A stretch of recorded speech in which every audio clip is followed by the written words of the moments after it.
আরবের নারীরা জবাব দিল, হে আল্লাহর বান্দা, হে আব্দুল্লাহ, আমরা যখন তোমার চেহারা দিয়া তাকাই, দুনিয়ার যত মায়া আছে, ভালোবাসা আছে, সব কিছু আমরা ভুলে যাই, আর আব্দুল্লাহকে পাওয়ার জন্য আমরা পাগল পারা হয়ে যাই। সুবহানাল্লাহ, আরো জোরে বলি সুবহানাল্লাহ।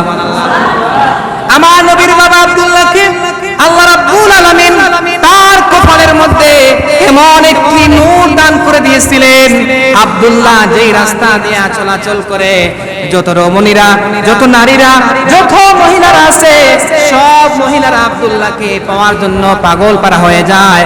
আর তখন বলতে লাগলো, হে আব্দুল্লাহ, আমরা যদি তোমার স্ত্রী হয়ে যাই, তাহলে আমার মতো ভাগ্যবতী স্ত্রী, ভাগ্যবতী মহিলা দুনিয়ার বুকে আর কেউ হতে পারে না।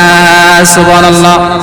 আমার নবীর বিনিময়ে আব্দুল্লাহকে এত সম্মান দিলেন, এত ইজ্জত দিলেন, কেননা তার কপালের মধ্যে মোহরে নবুয়ত প্রকাশ পেয়ে যেত, অর্থাৎ চেহারার মধ্যে এত সুন্দর চেহারা, এত সুন্দর আকৃতি, তখনকার যুগে মক্কার জমিনে এত সুন্দর যুবক, এত সুন্দর মানুষ আব্দুল্লাহর মতন দ্বিতীয় আর কেউ পাওয়া যেত না। জোরে বলি সুবহানাল্লাহ, আরো জোরে সুবহানাল্লাহ। হযরত আব্দুল্লাহ তিনি যখন মা আমেনাকে বিবাহ করলেন, বিবাহ করার পরে 2-3 দিন পরে তিনি যখন রাস্তা দিয়ে চলাচল করলেন, ওই আব্দুল্লাহ যখন বিবাহ করার পূর্বে মক্কার যত নারীরা আছে সবাই তাকে পাগল পারা হয়ে যেত তাকে দেখে। তিনি যখন বিবাহ করলেন, আর আগের মতন আব্দুল্লাহর চেহারা তাকায়া তাকায়া মক্কার যত নারীরা আছে আর আব্দুল্লাহর চেহারার দিকে তাকায় না। আব্দুল্লাহ জবাব দিলেন, হে মক্কার নারীরা, হে মক্কার রমণীরা, আমি বিবাহ করার পূর্বে তোমরা তো আমার জন্য পাগল পারা হয়ে গিয়েছিলে, আমাকে পাওয়ার জন্য পাগল পারা হয়ে গিয়েছিলে। ও আল্লাহর বান্দীরা, ও রমণীরা, এখন তো তোমরা আমাকে পাওয়ার জন্য আর পাগল পারা হও না, বুঝতে পারলাম না। তখন ওই মক্কার নারীরা বলতে লাগলো, হে আব্দুল্লাহ, তুমি যখন বিবাহ করার পূর্বে তোমার চেহারার মধ্যে আল্লাহ রাব্বুল আলামিন এমন একটি নূর দান করেছিলেন, এমন একটি আলো দান করেছিলেন, যে আলোর বিনিময়ে, যেই নূরের বিনিময়ে আমরা যখন তোমার চেহারা দিয়ে তাকাতাম, দুনিয়ার সব কিছু আমরা ভুলে যেতাম, একমাত্র আব্দুল্লাহকে যদি পেয়ে যেতাম, এজন্য আমরা তোমার চেহারা দিয়ে আমরা তাকায়া থাকতাম। সুবহানাল্লাহ।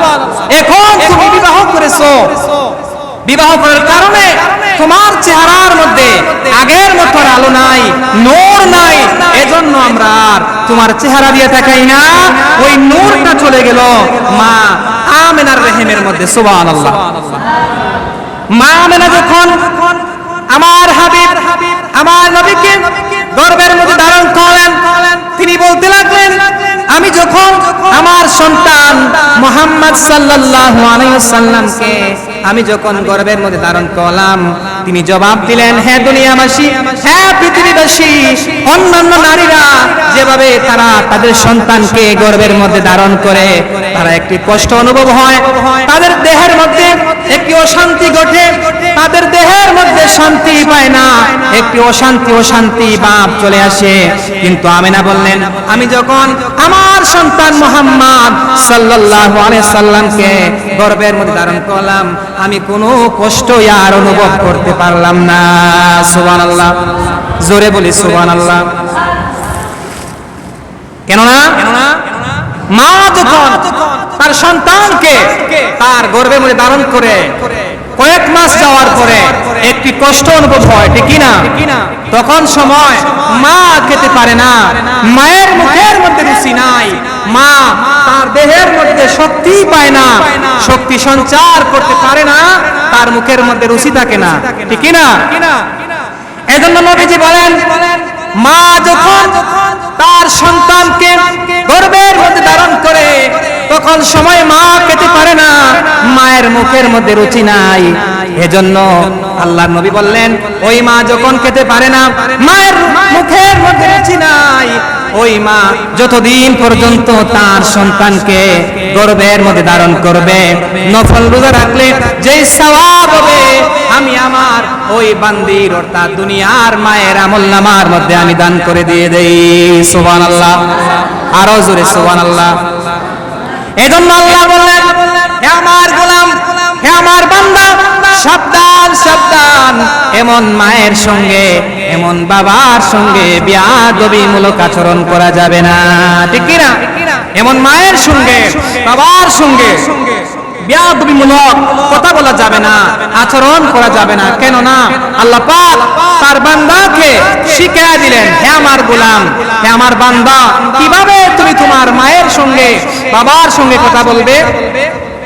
আল্লাহ পাক বলেন, হে আমার গোলাম, হে আমার বান্দা, তুমি তোমার মায়ের সঙ্গে, বাবার সঙ্গে কিভাবে কথা বলবে, কেমন সুরে কথা বলবে। আল্লাহ তাআলা সুন্দর করে বলে দিলেন, উফি ওয়ালা তানহারহুমা ওয়া কুল্লাহুমা কাওলান কারীমা। জোরে বলি আল্লাহু আকবার, আরো জোরে আল্লাহু আকবার। আল্লাহ তাআলা বলেন, হে আমার গোলাম, হে আমার বান্দা, তুমি তোমার মায়ের সঙ্গে, বাবার সঙ্গে কেমন করে কথা বলবে, নরমতার সহিত, ভদ্রতার সহিত, যাতে করে তোমার কথাবার্তায়, তোমার আচরণে তোমার মা বাবা নারাজ না হয়ে যায়। সুবহানাল্লাহ।